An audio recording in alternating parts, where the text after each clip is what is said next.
Hey, what's up, fellow story lovers? Welcome to Plot Beat, the podcast that serves up mind-bending plot twists on a silver platter.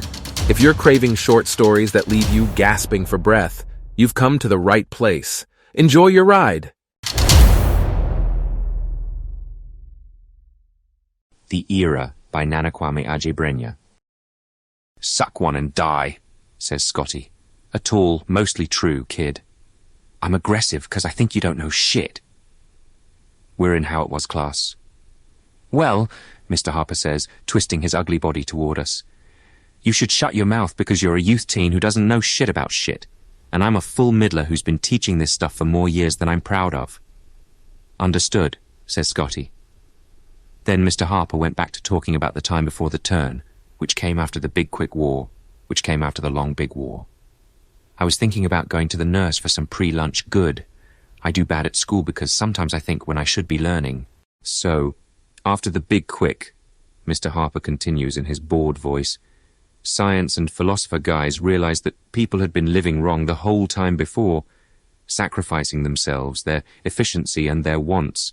This made a world of distrust and misfortune, which led to both big wars. Back then, everyone was a liar. It was so bad that it would not have been uncommon for people to tell Samantha," Mr. Harper points a finger at Samantha, who sits next to me, "that she was beautiful even though, obviously, she's hideous." Samantha nods her ugly head, showing she understands. Her face is squished so bad she's always looking in two different directions. Sometimes kids who get pre-birth opti-selected come out all messed up. Samantha is unoptimal. That's the official name for people like her, whose optimization screwed up and made their bodies horrible. I don't have any gene corrections. I wasn't optimized at all. I am not optimal or ideal. But I'm also not unoptimal, so I wasn't going to look like Samantha, which is good. It's not all good though, since no opti-select means no chance of being perfect either. I don't care. I'm true. I'm proud still. Looking over, being nosy, because sometimes I do that, I see Samantha log into her class pad. I would have been pretty beautiful. And now Mr. Harper is looking at me. I can feel him thinking me into an example. "Back then, a teacher might have told Ben, who we know is a dummy, that he was smart or that if he would just apply himself, he'd do better." The class laughs because they think a world where I'm smart is hee-haw.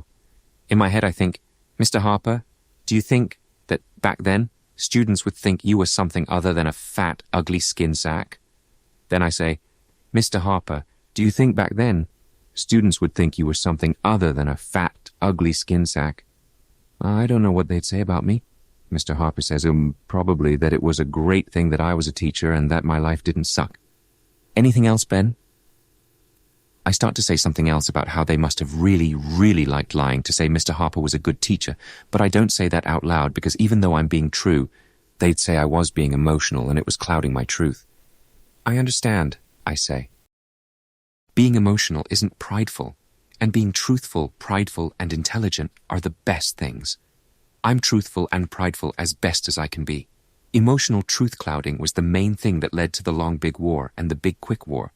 Together, they're called the Water Wars because of how the Federation forces lied to its own people about how the amalgamation had poisoned the water reservoirs.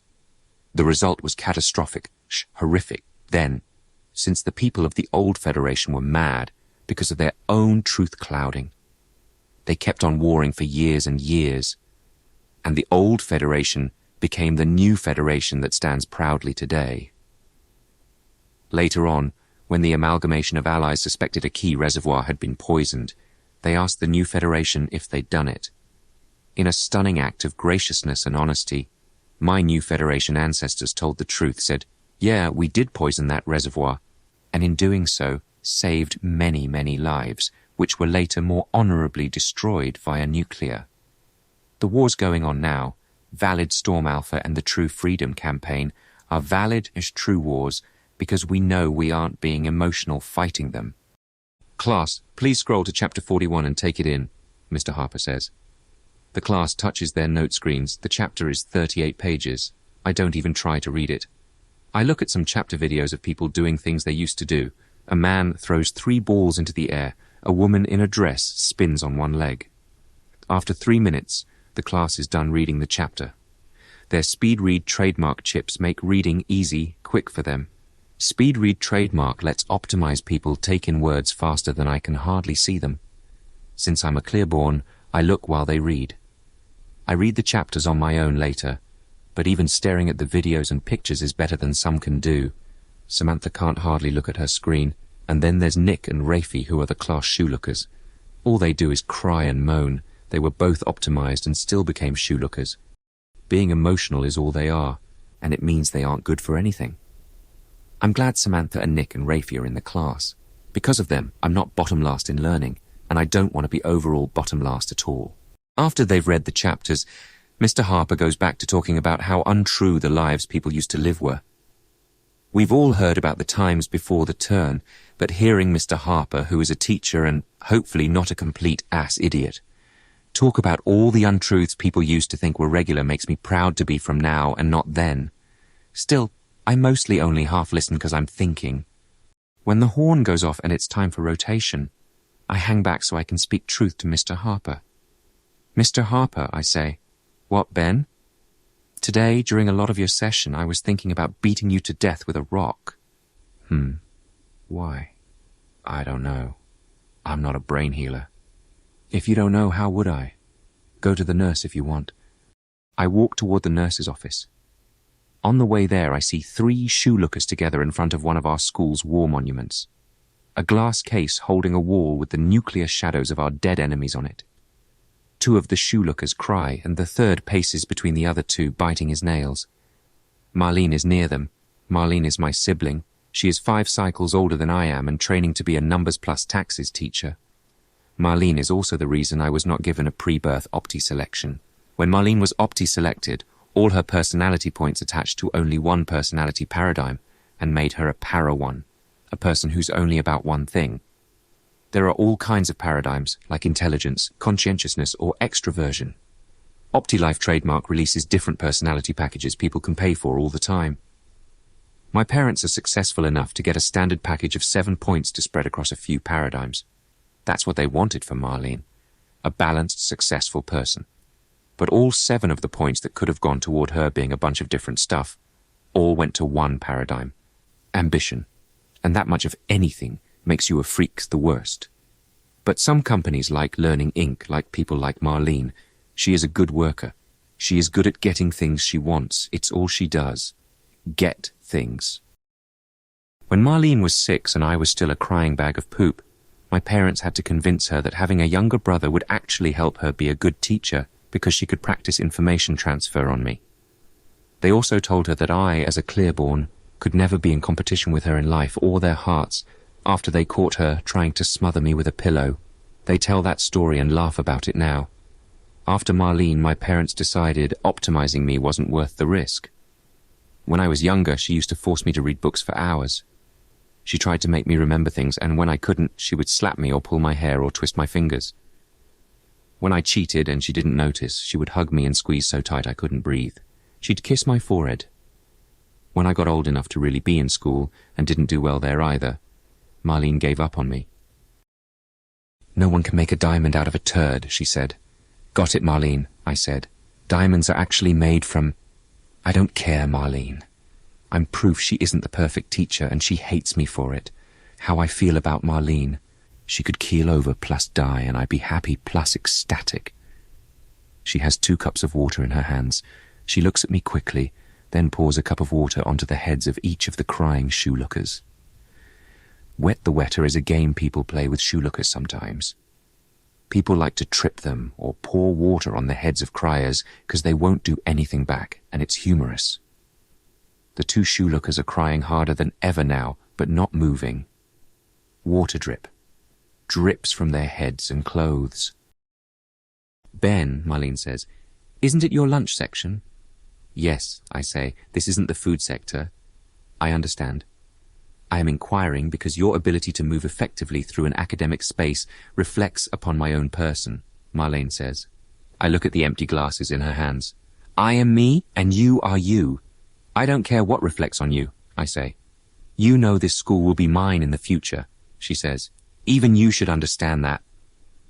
Marlene always talks about how she will take the school over, how she'll be such a good teacher that everything will be hers. Okay, don't talk to me, I say loudly. Para one, I say much more softly, because she's scary. Marlene comes close to me. The shoe lookers drip. The dry one paces back and forth. What'd you say? Marlene asks. I don't say anything. I look at her eyes that always look the same, always searching for something to push over and stomp. Marlene backs off and lets me go. She walks away laughing at the wet shoe lookers and at me, I guess. Shoe lookers don't really do anything to anybody except make them proud to be themselves and not a no-good shoe looker. People say if you tell a lot of lies, eventually you start being all depressed and weepy like them. The shoe lookers don't feel anything but sad. They feel it so much you can see it in everything they do. They're always looking at the ground. I walk to the nurse in big steps. Everybody gets their mandatory good in the mornings with breakfast at school, but they have extra at the nurse's. I go to the nurse because good makes me feel good. When I have good, it's easy to be proud and truthful and to ignore the things that cloud my truth, like Marlene, or being made into an example, or knowing I'll never be perfect. The nurse, Miss Higgins, is shaped like an old pear. Her body type is not attractive. She isn't in a union and doesn't have any kids because she's ugly and works as a school nurse. Today her face looks tired, plus more tired. I prefer Miss Higgins. Miss Higgins looks at me, pulls her injector from her desk. There are vials of fresh good on a shelf behind her. It's quiet, so I talk.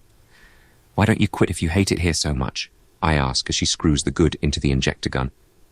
Because I need credits, she says. She steps to me. I stretch my neck out for her and close my eyes. She puts one hand on one side of my neck. Her hand is warm plus strong. She stabs the injector needle in. My head feels the way an orange tastes. I open my eyes and look at her. She waits. I look at her more. She frowns, then gives me another shot. And then I feel good. Bye, I say to Miss Higgins. She sweeps the air with her fingers like, be gone. On the way to my usual food break table, I walk past a table of shoe lookers whispering to themselves. A few are crying. Shoe lookers, if they're good for anything, it's crying. I laugh because the good is going full blast. And it's funny how the shoe lookers just don't have a chance. How they're so down that even good doesn't help them much. At my table, Scotty, John, and some others are laughing, but I don't know why, so I feel mildly frustrated. Oh, hey Ben, we were so worried. Please have a seat, says John. I sit down next to him. How are you feeling today? Scotty asks, and I feel even more frustrated because I think they're using me for humor because I needed extra good instead of just the mandatory breakfast good. We care, Scotty says, making his voice like a bird. The table laughs. I look around, then I relax because I catch on to things, and I can see that they're making fun of how things used to be, and not me. Why, thank you for asking, I say. I'm doing great. They laugh more, and it feels great. All the laughing at the table. Please take my drink because you look thirsty and because you're a really smart guy, Scotty says, and everybody laughs even harder. Catch Ben, Scotty says as he tosses a box drink. I don't move to catch it fast enough because I'm thinking, I just got good from the nurse and already I'm feeling things other than good, which isn't how it works. The drink box goes over my hand and smacks Leslie McStowe right in the head. She drops her tray and her food. Leslie frowns. I laugh with everybody else. Leslie was a twin, then her brother Jimmy died. Jimmy was a shoe looker who cooked his head in a food zapper. Leslie is always telling lies about how great things are or how nice everyone looks and how everybody is special. Leslie McStowe is one of the least truthful people around, which is frustrating because she and I scanned high for compatibility on our genetic compatibility charts, probably because we're both clear-borns. Leslie's parents have protested against the Opti life. They don't believe in perfect. I believe in it. I just hate it. Leslie stands there looking lost and stupid. I want more laughs, so I stand up and make my mouth a big, huge smile and say, Sorry about that, Leslie. Let me use my credit to get you a new lunch. The table goes crazy. I have a lot of credits because my mother and father are successful, which I benefit from. Leslie's face goes from ow to all smiles as she looks at me. Then she says, That's so nice of you. It's a surprising thing to hear because no one has said it to me before. The table is wild, crazy, which makes me proud. I keep it going. Come on, let's get you another lunch, I say, in a voice I imagine would have been regular a long time ago. Leslie McStowe follows me into the food part of the cafeteria. "Those people are idiots," my mother said once. She wasn't talking about the McStowes specifically, but a bunch of people that were giving away candy and flowers to strangers on the newscast. The McStowes and the people my mother called idiots are part of the anti. They're anti-good, anti-pre-birth science, anti-progress. At my school I can count the number of anti-families on my hands, but there are a lot of them in worse parts of the Federation. "Get whatever you want," I say, even though the guys at the table can't hear me over here. "Thanks so much," Leslie says. When she smiles, it looks like somebody scooped holes in her cheeks because of her dimples. She grabs a juice in a greens bowl, and that's it. I register my credit code into the machine for her, and she smiles at the lunchman who doesn't say anything. "Have a great day," I say to him, because I'm still doing the thing I was doing. He stares. When we come back to the main part of the cafeteria, I'm expecting a bunch of laughs. No one at the table notices. They're eating now. I feel frustrated. "Thanks, Benny, you're such a sweetie," Leslie says. I want to let her know the whole thing was for laughs, but then I don't, because I'm thinking. I sit down and Leslie goes to sit with the shoe-lookers, though she herself is not a shoe-looker.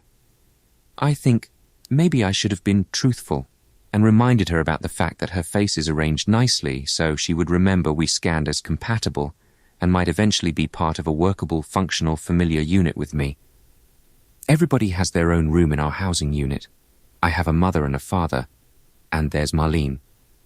In my room, I do physical maintenance like push-ups and leg pushes, and then I read the chapters from school until I smell food. I go downstairs where my mother and father and sibling are all at a table chewing. "What are you looking at me for?" I ask. "I received a message saying you've been taking extra good," my father says. I take a bowl from the washer and I push the button that makes the cooker front slide open. I put a spoon in. I feel the hot inside the box. I fill the bowl with meat and grains from the cooker. "Sometimes I need it. And why aren't you being truthful?" I say. "Marlene told you that." Marlene, since she's training at the school, knows stuff about me and what I do there. "Don't accuse anyone of not being truthful," my mother says. "I obscured the full truth because you have a tendency to respond emotionally like some kind of neck crane," says my father. Standing and staring at them, I dive my spoon into my bowl. I take a bite and chew. The grains and meat taste like grains and meat. "I only pay attention because people still associate me with you," Marlene says. "Once I'm certified, I won't be interested. Until then, you are still a periphery reflection of my person." Sometimes I imagine Marlene drowning in a tank of clear water. "Okay, I've listened to you, and now I'm frustrated," I say. "We are also frustrated because people still associate you with us, even though we are our own successful individuals," my mother says. "Not to mention the fact that your clear birth was a mistake, and you are only alive due to your mother's irrationality brought about by maternity," my father says. My mother looks at me, then my father, and then nods her head. It's true," she says. I drop my food on the floor and walk away. The bowl doesn't break. The food splats on the floor. "Have some pride, Ben," my father says. "You always say the same things." "It's frustrating," I say from the hall so they can't see me. I squeeze my eyes shut so no water can come from them. I try to have some pride. "I know I was a mistake already, so I don't know why you mention it so often." "It's because the fact that we didn't select genes during your pre-birth period almost certainly correlates to your being so slow and disappointing," my father calls. "And we're frustrated with you and tangentially ourselves as a result." "I know all that," I say. I go to the bathroom. I grab the house injector from behind the mirror. I go to grab a vial of good. There is none. I spin around like it will be in the air somewhere. Then I take a breath and close my eyes and close the mirror. I open it again slowly, hoping it will be different. It isn't. There is an injector, but no good. I want to scream, but don't. Instead, I go to my room. I sit in the bed. I try to sleep.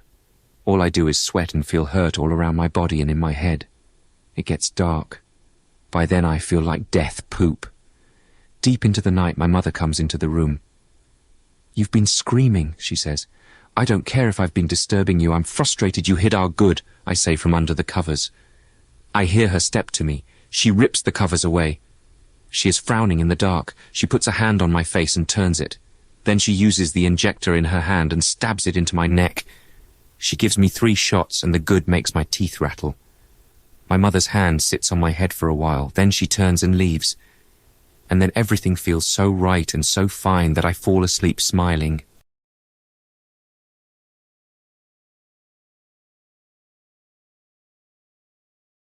At school, I get my usual morning good. And in How It Was class, we talk about before again. So even though people said all these things and acted like everyone else was important, there were still wars and hurting, which proves it was a time of lies, Mr. Harper says. But yesterday you said some frog crap about how some things were better and how it was easier in the old days, Scotty says. This is why you'll be a mid-level tasker at best, Mr. Harper says. I said some people still believe that the old way was better. Some people still live the old way because they prefer it. I think those people are ass jerks, Scotty says. No one cares what you think, Mr. Harper says, though I agree with you. I don't know, says Samantha in her broken, deep voice. She is normally quiet. Mabby okay? Shut up, screwface, Scotty says. He takes off his shoe and throws it at Samantha. It hits her and makes a thunk sound and then bounces off her head onto my desk. The class laughs. Mr. Harper laughs. Samantha tries to laugh. I stare at the shoe. See, here we have a teachable moment, Mr. Harper says. Back before the turn, Scotty might not have been honest about how he expressed himself, and Samantha would go on thinking he thought what she said was smart. I go straight to Miss Higgins after class. When I get there, she looks at me like I'm broken. You've been put on a good restriction by your legal guardians, she says. I can see the vials behind her. I can almost feel them. Almost, but definitely not. I only need 2, I say. Even 1 shot, please. A formal restriction has... I know, I yell. I turn around and leave. The floors of the school are tan and white. I walk to lunch. It is hard to keep my head up because I don't feel proud or good at all. When I get to the cafeteria, I hear someone say, "Happy birthday." When I look up, I see Leslie McStowe looking at me. She's sitting at a table with a bunch of sorry shoelookers. Then she stands and wraps her arms around me.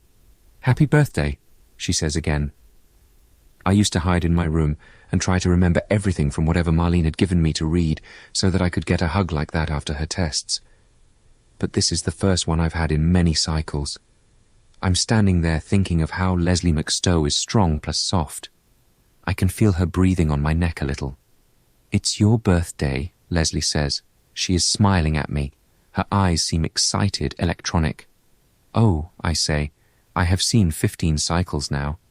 "We scanned compatible, you know. It's in your charts," she says quickly, answering the question I was thinking. "Oh?" "If you want, my parents would love to have you over to celebrate." She looks down at the floor, not like a shoe looker, but like she's ashamed. "They like celebrating things." "I don't celebrate like that or associate with you. Also, everyone thinks your parents are strange," I say.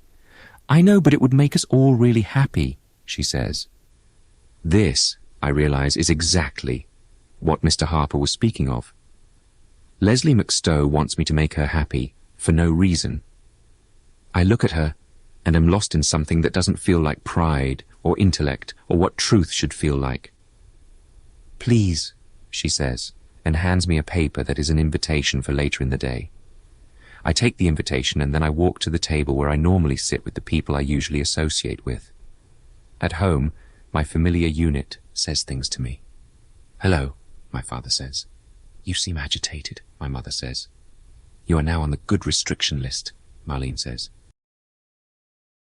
I don't say anything to anyone. Without any good in me, everything looks like a different kind of bad. And all I can imagine are the worst things about everyone and everything. And I can't tell if my stomach is aching, or whether I'm imagining how bad a really bad stomachache might be if I had one right then. Either way, it hurts. Ideas that scare me run around my head. I go to the bathroom. I pull the mirror back. There is an injector, but there is still no good. None. Only a shaver and fluoride paste and a small medical kit. I look in the medical kit, just in case. No good. I take the empty injector and bring it to my neck. I hit the trigger and stab and hope maybe I'll get something. I hit the trigger again. I close the mirror and a small crack appears in a corner of the glass. I go outside. I'm afraid of how bad I feel. No one asks where I'm going. The McStowes live in a complex on the outer part of the section. In our section, the poor people all live on the outer parts, so those of us on the inner parts don't have to come in contact with them all the time. They live cramped together in small spaces that are cheaper, and as a result, not as nice, in looks or housing capabilities.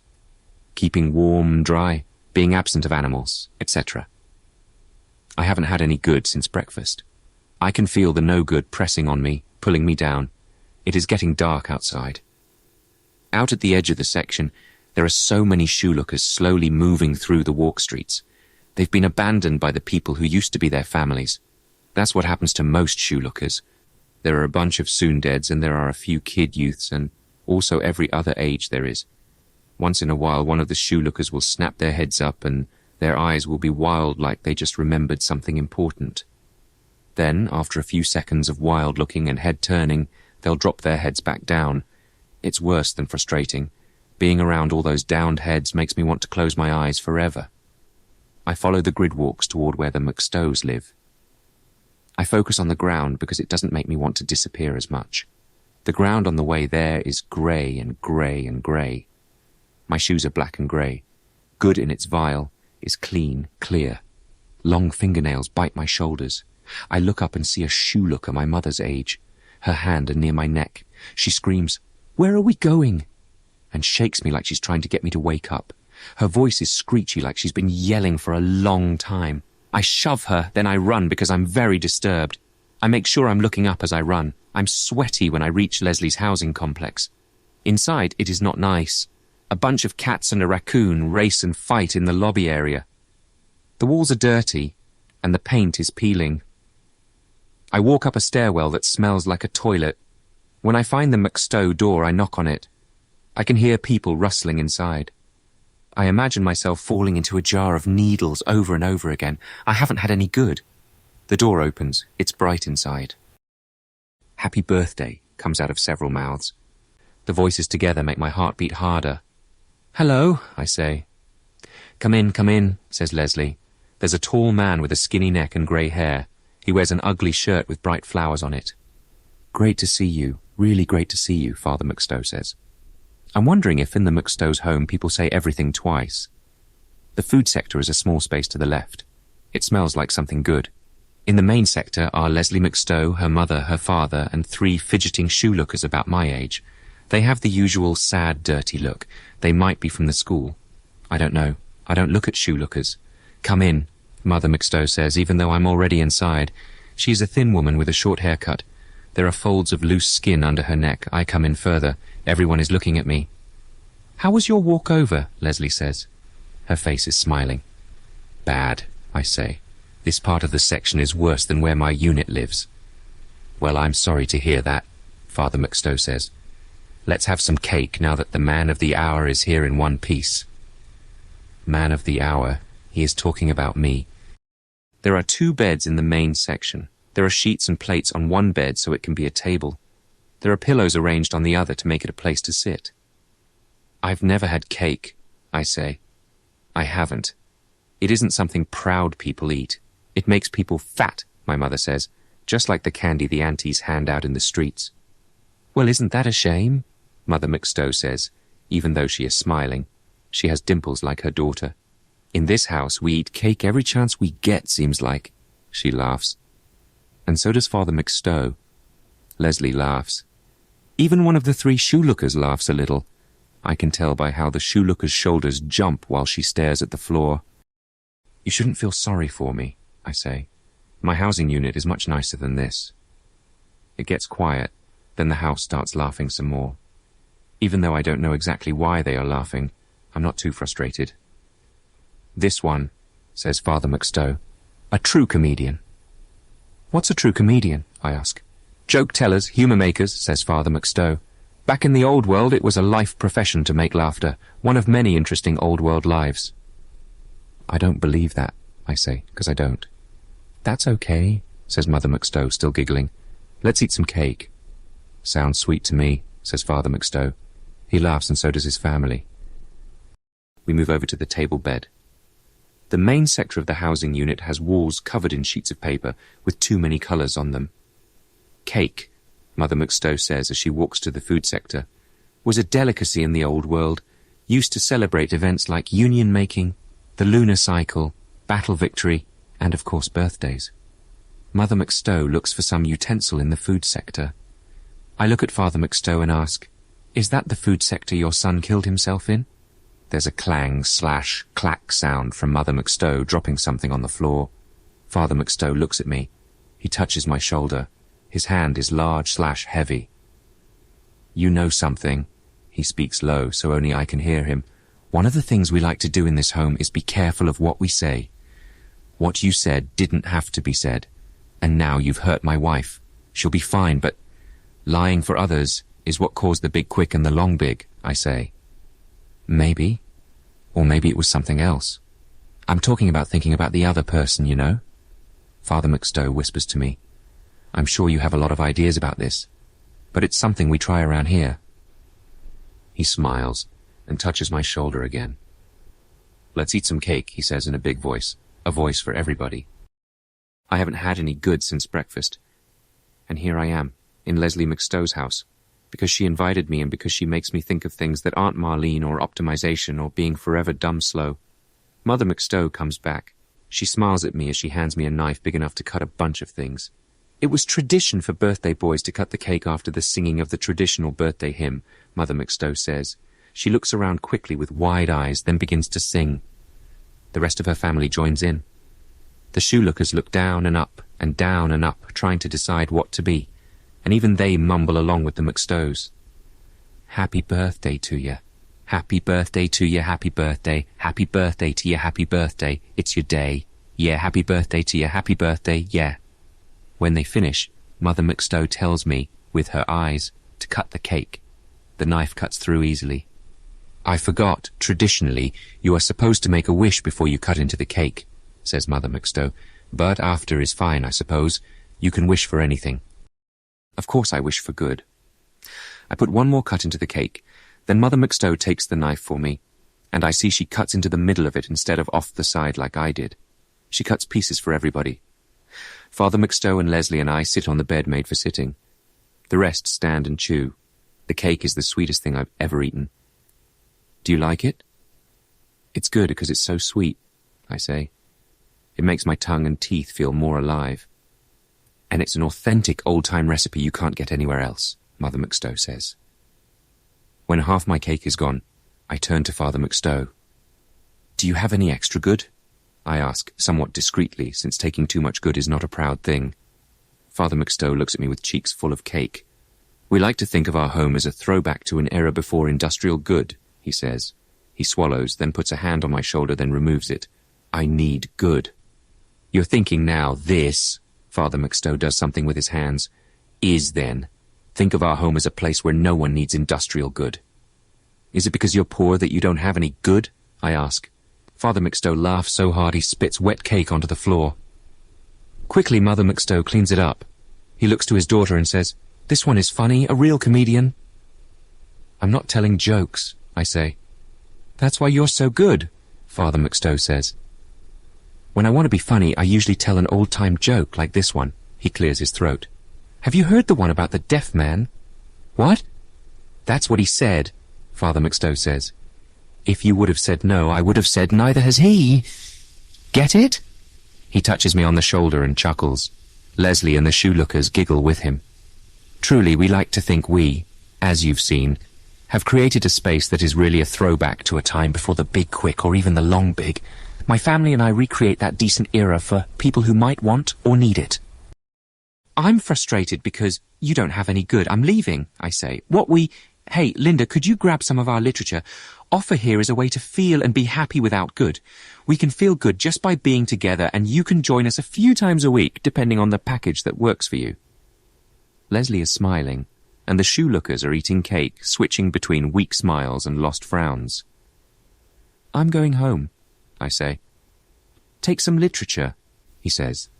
With her face smiling, Mother McStowe hands me a pamphlet. On it are smiling faces and words and different prices. Different amounts of time are trailed by different credit values on each row of information. "There are lots of choices," Leslie says. "Think it over. If any package feels right for you, let Leslie know. We recommend starting off with at least 3 days a week here with us in the era. You'll feel brand new. Just look at these guests. Mother McStowe points to the shoelookers who are munching cake still. They look at me and they all try to smile. I get up. I'm frustrated because I thought this was something different, I yell. I haven't had any good. I feel the pamphlet crushing in my fist. On the front, it says Life in the Era in curly letters. Also, your daughter doesn't frustrate me, so that's why I came. Look over the literature, Father McStowe says when I'm at the door. I haven't had any good since the morning, that's why I'm emotional. I scream before I slam the door and run back to my own housing unit. I get tired, so I have to walk. Plus, there is no good at my housing unit anyways. The night is black. The grid walk is grey and grey and grey. There's some sweet left on my teeth, and even after the sweet is gone, thinking about it helps keep me walking. At breakfast the next day, the good makes me feel better for a few minutes, but not even through to the last sip of my milk. My neck aches. My brain throbs. The floor of the school is mostly tan, and the patterns against the tan are at least easy to drown in. In Mr. Harper's class, we are talking about the long big and how it led to the big quick, like always. I think of cake during class. At lunch I go to sit with my usuals. At the table Scotty says, "Back off, we don't want to associate with a shoelooker like you." Somebody else says, "Go sit with the Downs over there." I just stand there looking at the ground because I'm not a shoelooker, even though, with my head down and the feeling in my head and the tears almost in my eyes, I probably look like one. I try to be proud and look up. I feel a boom and a hurt under my eye. I fall. The table laughs. I see that John has punched me to say I'm officially not welcome. My face hurts. I want to lie there, but I get up because I'm pulled up. It is Leslie McStowe that pulls me. She is frowning. When I'm standing, I pick my head up and she walks with me to the nurse's office. "It's okay," Leslie says, lying like they used to, like she does. And I am happy to hear her do it. In the nurse's office, Miss Higgins stares at the two of us. Samantha is sitting in a chair. Samantha is not healthy ever, but she looks at me like, "Welcome," and does her happier moaning sound. Miss Higgins pulls a cold pack out of a cold box. I put the cold over my eye. It makes the hurt less. I sit in a chair next to Samantha. Leslie sits in one next to me. "He got hit," Leslie says. "Yeah, okay?" Samantha groans. "You got hit," Miss Higgins says. "Yes," I say. Miss Higgins says nothing. Then she stands up and opens the drawer that holds her injector. Hearing the drawer slide open makes my skin tingle. She turns her back to us so she can feed some fresh new good into the injector. Then at the office door I see my sibling. "I heard," says Marlene, "you've become a real shoelooker." Leslie touches my not cold hand. Her fingers are warm on mine. "Ben is on a good restriction, Higgins." With one eye I look at Leslie McStowe, then Samantha, and then Marlene, and then Miss Higgins. Miss Higgins screws a vial of good into the injector. "I'll report you," Marlene says. Miss Higgins continues screwing the vial into the injector and does not look at Marlene. Marlene stands at the office door. She's holding a cup of water. All I want is good. Miss Higgins looks at me with her loaded injector. Leslie squeezes my hand. I look at Miss Higgins. I shake my head. Miss Higgins drops her injector on her desk, then sits down in her chair. She turns her head and looks at the wall. We are quiet. It's quiet for a long time. Leslie looks at me. She wants to smile, but she can't. So with my head down, one hand warm, one hand cold, one eye bruising, and the other looking at her, I say, "Have you heard the one about the deaf man?" That's a wrap for today, folks. We hope you've hung in there with us till the end and enjoyed the ride. We have the deal, my awesome listeners. We want you to be a part of the plot-twisting action, too. If you know any captivating stories, or if you're a talented author yourself, we want to hear from you. Shoot us an email at hello@plotbeat.com and let's dive into your thrilling tales together.